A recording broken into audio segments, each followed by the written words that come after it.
الحمد للہ رب العالمین الصلاۃ والسلام علیک اصفۃ الانبیاء والمرسلین اما بعد فاعوذ باللہ من الشیطان الرجیم بسم اللہ الرحمن الرحیم قال اللہ تبارک و تعالی فی القرآن الکریم وانک لعلی خلق عظیم۔ سنن النسائی کی حدیث پاک ہے، سرکار مدینہ صلی اللہ علیہ وسلم ارشاد فرماتے ہیں کہ جو شخص مجھ پر ایک بار درود پڑھتا ہے اللہ جل وعلا اس پر 10 رحمت نازل فرماتا ہے اور 10 گناہوں کو مٹا دیتا ہے اور 10 درجات بلند فرماتا ہے۔ آئیے ایک بار درود پاک پڑھے۔ اللہم صلی وسلم علی سیدنا و مولانا محمد عدد خلقہ صلی اللہ تعالی علیہ وسلم۔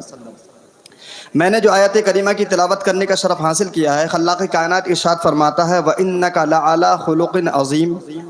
کہ بے شک آپ کی خوبو بڑی شان کی ہے، یعنی آپ کے اخلاق بہت عظیم ہیں۔ پوری کائنات کے اندر میں نبی کریم صلی اللہ تعالی علیہ وسلم کی ایسی ہستی ہے جن کی نظیر محال و ممتنع ہے، جن پر نبوت جیسی شے عظیم کا اللہ جل وعلا نے خاتمہ فرمایا، جن کی حقیقت کی آشنائی میں صدیق و عمر جیسی قابل ترین ہستیاں بھی حیران و پریشان ہیں، جن کے اوصاف و کمالات قرآن پاک کے معانی غیر متناہی کی طرح ہے، جن کو اللہ جل وعلا نے ایسا حسن اخلاق عطا فرمایا کہ پوری کائنات میں کسی اور دوسرے شخص کو نہیں عطا فرمایا۔ اور ہوتا بھی کیوں؟ کیونکہ اللہ تبارک و تعالی نے انہیں اپنا محبوب بنایا ہے، انہیں اپنا پیارا بنایا ہے، اور محبوب کو شے عظیم ہی دی جاتی ہے۔ اب میں نے جو آیت کریمہ پڑھی ہے اس کی تفسیر میں علامہ اسماعیل حقی رحمہ اللہ متوفہ 1127 ہجری تفسیر روح البیان جلد نمبر 10 صفحہ نمبر 100 پر بیان فرماتے ہیں انما افرد الخلق هو علیہ الصلاۃ انما افرد الخلق وصفه بالعظمۃ كما وصف القرآن بالعظیم لينبه على ذلك الخلق الذي هو علیہ الصلاۃ والسلام علیہ جامع مکارم الاخلاق اجتمع فيه شکر نوح وخلت ابراہیم واخلاص موسیٰ وصدق وعد اسماعیل واعتذار داود وصبر یعقوب وایوب وتواضع سلیمان وعیسیٰ وغیرهما من باقی الانبیاء علیہم الصلاۃ والسلام۔ یعنی اللہ جل وعلا نے نبی کریم علیہ الصلاۃ والسلام کے خلق کو الگ سے بیان فرمایا اور اس کی صفت عظیم کے ساتھ بیان فرمائی، تاکہ اس بات پر تنبیہ ہو جائے کہ نبی کریم صلی اللہ علیہ وسلم کے جو اخلاق ہے وہ کوئی عام اخلاق کی طرح نہیں ہے، بلکہ پوری کائنات کے اخلاق کے جامع ہیں۔ نبی کریم علیہ الصلاۃ والسلام کی ذات میں یعنی ذات مصطفیٰ میں شکر نو بھی ہے، خلت ابراہیمی بھی ہے، اخلاص موسیٰ بھی ہے، صدق وعد اسماعیل بھی ہے، تواضع داود بھی ہے اور تواضع موسیٰ بھی، سلیمان بھی ہے، اعتذار داود بھی ہے، صبر ایوب اور یعقوب بھی ہے اور تواضع عیسیٰ بھی ہے، اور باقی تمام انبیاء کرام کے اوصاف و کمالات آپ کی سیرت میں داخل ہے۔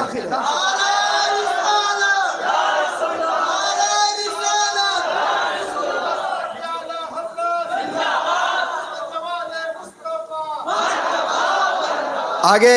امام شمس الدین قرطبی متوفہ 671 ہجری اپنی تفسیر میں اسی آیت کے تحت فرماتے ہیں سئلت عائشہ رضی اللہ عنہا عن خلقہ علیہ الصلاۃ والسلام فقرأت قد افلح المؤمنون الى 10 آیات وقالت ما كان احد احسن خلقا من رسول اللہ صلی اللہ علیہ وسلم ما دعاه احد من الصحابة ولا من اہل بیتہ الا قال لبیک ولذلك قال اللہ تبارک وتعالی وانک لعلی خلق عظیم۔ حضرت سیدتنا عائشہ رضی اللہ عنہ سے نبی کریم علیہ الصلوۃ والسلام کے بارے میں اخلاق کے بارے میں سوال ہوتا ہے۔ آپ نے سورہ مومنون کی 10 آیتیں تلاوت فرمائی، اس کے بعد فرمایا کہ نبی کریم علیہ الصلوۃ والسلام کے اخلاق سے زیادہ خوبصورت کسی کا اخلاق نہیں تھا۔ نبی کریم علیہ الصلوۃ والسلام کو جب کوئی صحابی پکارتے، جب گھر والوں میں سے کوئی فرد پکارتا تو آپ ہمیشہ لبیک ہی فرمایا کرتے تھے۔ اسی وجہ سے اللہ جل وعلا نے فرمایا وَإِنَّكَ لَعَلَىٰ خُلُقٍ عَظِيمٍ۔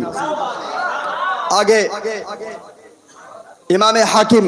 متوفہ 405 ہجری المستدرک علی الصحیحین جلد نمبر 2 صفحہ نمبر 670 پر بیان فرماتے ہیں عن الزہری عن عروۃ عن عائشہ رضی اللہ عنہا قالت ما لعن رسول اللہ صلی اللہ علیہ وسلم مسلما بذکرہ وما ضرب بیدہ شیئا قط الا ان یضرب فی سبیل اللہ ولا سئل شیئا قط فمنعه الا ان يسأل معصما ولا انتقم لنفسه نفسه من شيء الا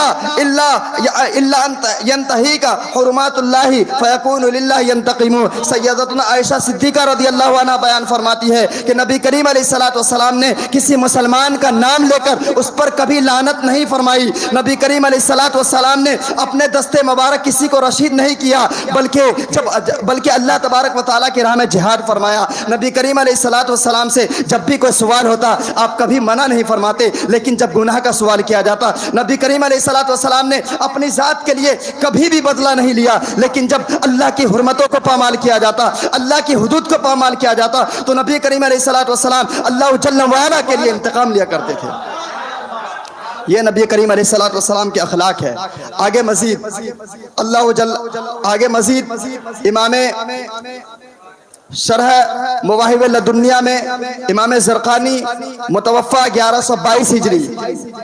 جلد نمبر 6 صفحہ نمبر 35 پر ارشاد فرماتے ہیں کہ نبی کریم علیہ الصلوۃ والسلام کے حسن اخلاق اور بردباری کی روایتوں میں سے ایک روایت جس میں نبی کریم علیہ الصلوۃ والسلام کا منافقین کے ساتھ حسن اخلاق کا بیان ہے. حضرت سیدنا عبداللہ ابن عباس رضی اللہ عنہ بیان فرماتے ہیں کہ منافقین میں سے 300 مرد اور 170 عورتیں تھیں جو نبی کریم علیہ الصلوۃ والسلام کے غائبانہ حالت میں آپ پر اذیت بھرے کلمات کہتے، آپ کو دکھ تکلیف دیا کرتے اور آپ کے اوپر تہمت باندھا کرتے تھے اور موجودگی میں آپ کی محبت کا دم بھرتے تھے تاکہ لوگوں کی نفرت آپ سے عروج کو پہنچ جائے. جب نبی کریم علیہ الصلوۃ والسلام کے لیے ظلم و ستم کی داستان رقم کی جانے لگی تو نبی کریم علیہ الصلوۃ والسلام نے اپنے باب رحمت کو اور کشادہ فرما دیا اور ان کے لیے دعائے مغفرت فرمانے لگے، ان کے لیے دعائے استغفار کرنے لگے. اللہ جل وعلا نے تب قرآن مقدسہ کی سورۃ توبہ کی آیت نمبر 80 نازل فرما دی، استغفر لہم او لا تستغفر لہم. تو نبی کریم علیہ الصلوۃ والسلام کے اخلاق کریمہ کو دیکھے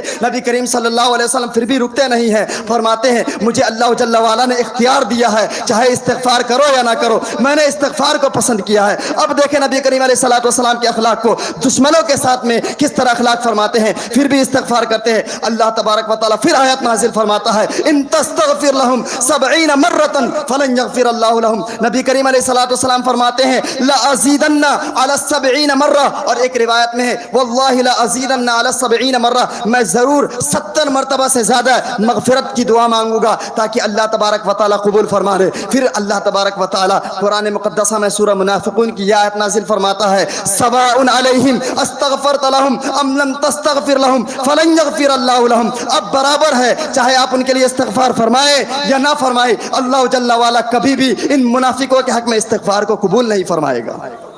یہ نبی کریم علیہ الصلوۃ والسلام کی شان ہے. نبی کریم صلی اللہ علیہ وسلم استغفار کو ترک فرما دیتے ہیں، لیکن اتنا ہی پر نہیں، جب عبداللہ بن ابی سلول مر جاتا ہے، یہ منافق مر جاتا ہے، نبی کریم علیہ الصلوۃ والسلام کے اخلاق کو دیکھے ان کو کفن بھی عطا فرماتے ہیں اور اس کی نماز جنازہ بھی پڑھتے ہیں. پھر اللہ جل وعلا پھر قرآن مقدسہ کی آیت نازل فرماتا ہے ولا تصلی علی احد منہم اتا ابدا ولا تقم علی قبرہ، کہ اب نہ ہی ان کی نماز جنازہ پڑھے نہ ہی ان کے لیے استغفار کرے. اب کوئی اسی لیے تو امام احمد رضا محدث بریلوی نے کیا ہی خوب فرمایا، تیرے خلق کو حق نے عظیم کہا، تیرے خلق کو حق نے جمیل کیا، کوئی تجھ سا ہوا ہے نہ ہوگا سہا، تیرے خالق کے حسن و ادا کی قسم، خدا نے ہے مرتبہ تجھ کو دیا، نہ کسی کو ملے نہ کسی کو ملا، کلام مجید نے کھائی شہا، تیرے شہر و کلام و بقا کی قسم. عزیزان ملت اسلامیہ، اب کوئی یہاں پر سرفراہ اعتراض کر سکتا ہے کہ آپ نے 1400 سال پرانی بات بتا دی ہے، کیا اغیار میں سے بھی کوئی نبی کریم علیہ الصلوۃ والسلام کی ثنا میں رطب اللسان ہے؟ تو آئیے سنیے، 1726 کی بات ہے، 300 سال پرانی بات ہے، 3 صدیاں گزر چکی ہے. یونائٹڈ اسٹیٹ کے اندر میں ایک کانفرنس منعقد ہوتی ہے، توجہ سے اس واقعے کا سماعت کرے. یونائٹڈ اسٹیٹ کے اندر میں ایک کانفرنس منعقد ہوتی ہے اور اس میں بڑے بڑے عقلاء اور بڑے بڑے ججز حضرات حاضر ہوتے ہیں اور اس پر ایک موضوع پر بحث چھڑ چکی کہ پوری دنیا کے اندر میں سب سے متاثر کن شخصیت کون ہے جس نے پوری نظام کائنات کو سب سے زیادہ متاثر کیا ہو، جس نے پوری نظام کائنات کو بدلا ہو، وہ کون ہے؟ تو کوئی اپنے خیال فاسد میں آئرزک نیوٹن کو کہتا تھا، کوئی اپنے وہم فاسد میں وہ آئنسٹائن کو کہتا تھا، کوئی دیگر ارسطو افلاطون کو کہتا تھا، کوئی سکندر کا نام لیتا تھا. لیکن اس میں ایک شخص جو بہت ہی عقل مند تھا، اس نے کہا کہ اس کا نام ڈاکٹر مائیکل ہارٹ ہے، اس نے کہا کہ یہ اعجاز اسی کو زیب دیتا ہے جس نے سچائی کی طاقت پر ہمارے اذہان کو مطیع کیا ہو، نہ کہ ان لوگوں کا جنہوں نے تشدد کی بنا پر ہمیں اپنا اسیر کر لیا ہو۔ پیارے اسلامی بھائیوں، اب انہوں نے ایک کتاب کی تشکیل دی، اس میں 100 افراد کو لانے کا ہدف لیا اور اس کتاب کا ٹائٹل رکھا The 100 ranking of the most influential persons of all time. پورے ہر زمانے میں 100 افراد جو سب سے زیادہ متاثر کن ہیں، اس افراد کو میں سامنے لاؤں گا۔ اب جب ان کی کتاب پریس کے اندر جاتی ہیں چھپنے کے لیے، لوگ اپنے خیال میں ہیں کہ ڈاکٹر صاحب جب پہلا نام دیں گے وہ کسی اور کا نام آئزیک نیوٹن کا نام ہوگا۔ کوئی اپنے وہم فاسد میں یہ سوچ رہا ہے کہ ڈاکٹر صاحب اگر نام دیں گے پہلے نمبر پر کسی اور کا نام نہیں بلکہ آئنسٹائن کا نام ہوگا۔ کوئی اپنے خیال فاسد میں یہ تھا کہ وہ ارسطو کا نام ہوگا، افلاطون کا نام ہوگا۔ اپنے خیال میں یہ خیالی پلاؤ پکا رہے تھے، لیکن جب ڈاکٹر مائیکل ہارٹ کی کتاب پریس سے باہر آتی ہے پوری دنیا میں تہلکہ مچا دیتی ہے، پوری کائنات کے نظام میں ایک دم حیرانی آ جاتی ہے کہ اگر انہوں نے کسی کا نام دیا اور کوئی نہیں بلکہ ہمارے اور آپ کے آقا پیارے مصطفیٰ جناب احمد مصطفیٰ صلی اللہ علیہ وسلم کا نام گرامی، اس میں گرامی پہلے فرینک پر آتا ہے، پہلے نمبر پر آتا ہے۔ اس کے بعد ڈاکٹر صاحب نے اتنا ہی پہ بس نہیں کیا، انہوں نے فرمایا کہ میں نے جو یہ کتاب میں پہلا نام نبی کریم صلی اللہ علیہ وسلم کا دیا ہے، ممکن ہے کہ انتہائی متاثر کن شخصیات میں سے اب میں نے پہلا نام جو نبی کریم صلی اللہ علیہ وسلم کا دیا ہے اس پر کچھ احباب کو حیرت ہو، کچھ معترض میں نکل آئے، لیکن سن لو دنیا والوں، پوری کائنات کے اندر میں، پوری کائنات میں اگر کوئی ایسی شخصیت ہے تو وہ ایک ہی ذات ہے، وہ نبی کریم صلی اللہ علیہ وسلم کی ذات ہے، جنہوں نے پوری کائنات میں دنیاوی اور مذہبی دونوں محاذہ پر کامیاب رہی ہے،